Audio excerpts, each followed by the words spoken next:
Welcome back. Locals in North London are up in arms as the controversial Wireless Festival returns to Finsbury Park next summer. But there'll be one condition: no swearing. The proposed ban comes after residents complained that the three-day event was too loud and brought antisocial behaviour to the area.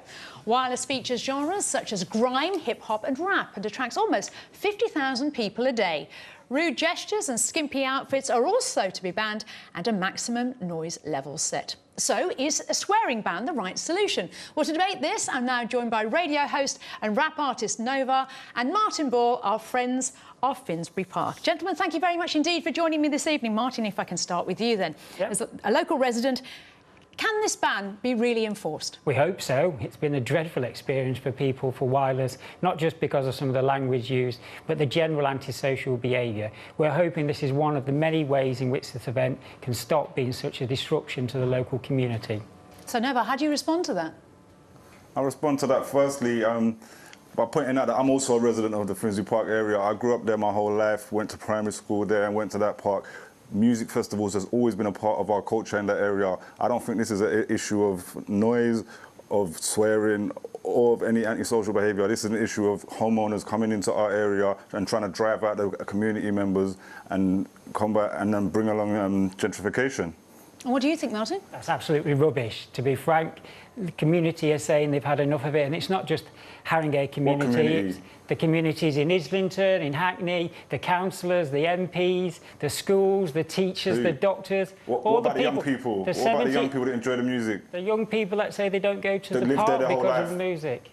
No, because I was in the park with them when the wireless was on the other day. No one was bothered. I couldn't even hear no swearing. It was fine. People were enjoying themselves. There was no antisocial behaviour. That's anecdotal behaviour. It's well documented. Was you there? I've been there several times. No, just let Martin answer. I've been there to several wireless events on the outskirts, trying to enjoy the park peacefully, and all we're looking for is a reasonable balance between the two activities. But the truth, that's not true, because you actually want the festival to be cancelled. You don't want it to be just removed for swearing. You want it to be removed completely. That's been your agenda for the last 2 years.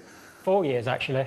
So is that a case then, Martin? You do want it banned. You don't think that by having a swearing ban, it's a good compromise between having the event, as people want it, but also, as you said, behaving properly? This event is too big and it's inappropriate for the size of the park, for the local community. It's well documented when the two other neighbouring authorities complain about it, that it's clearly an unmanageable event in this area. It would be perfect in a bespoke, dedicated musical venue, but not in a park that's supposed to be for the public. So what plans have you got? What plans have you got to push for a musical event for the young people in the area?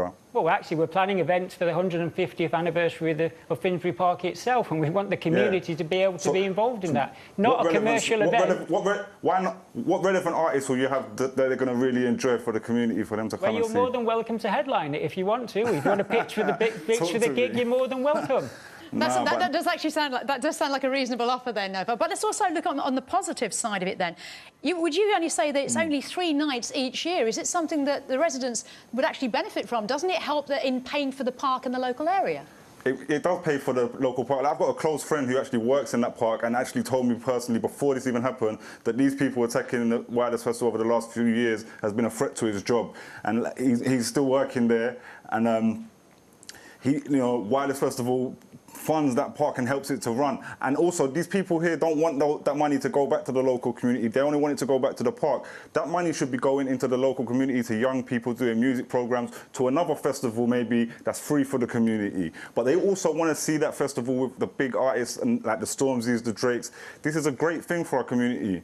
Do you not think it's a great thing, Martin, on one level, the idea of having a concert? I'm sure it's a great thing for the people that go to it, although they increasingly complain about it, about the queues, actually the chaos internally, and actually trying to get out. So in many ways, some of the actual attendees complain about the size of the event. We want there to be a good balance of events and activities for all of the community, and that's only reasonable.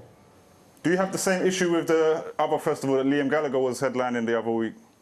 I think we're against all of these mega events. It's nothing about wireless. Why is this one the centre of your argument? Because this was the one that we could actually make the legal case to revoke the licence. We've said all along, though, that the other major big events are too much. Wireless was just a headline one. If we revoked the licence for wireless, we'd knock out all of the big events and add the smaller community events, which would be really nice for everybody. Do you think sorry, Novar, to interrupt there, do you think that there's a particular emphasis against, or a bias against wireless itself? Do you think it's the genre of music and its implications? No, what it is a specific bias against black music, and it's a racist agenda. Do you respond to that? Absolutely rubbish. No way is that borne out by any of the evidence. We are looking to have a reasonable use of the community of their own park and actually build up that park and not see it destroyed by events. Well, we are, because there's a massive steel fence around the park for most of the year. It's not just 3 days. It's not 3 days. There's a massive build-up period. There's a period where it stays there, and then the screen comes back up for other events. So this is one of a calendar But it's okay on the day events. when the event that you're planning, right? Well, we won't have a steel fence that keeps the people out. We'll have a steel... You'll just keep out the locals. Just keep out the locals as long as you lot are there. It will be a local event. That's what we are. We're a community group looking for local events, and you're going to headline it. I'm really pleased about that. I am the community. Well, we're all the community, and that's why we're talking about a balance and use of our park. I never seen you before. I never seen you. I grew up there. I never seen you. Well, I've on plenty of photos being in Finsbury Park. Check out my Flickr account. And is that right? As I say, keep it just get the argument to the point, gentlemen. I mean, on a final point, then, Martin, in the case of, do you think there'd be such an issue here if it were a classical concert?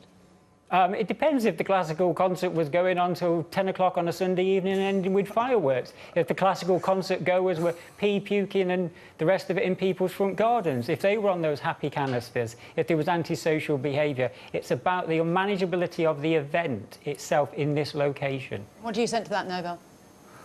Definitely. You could tell already just from the way we responded, of course it wouldn't. There is no antisocial behaviour.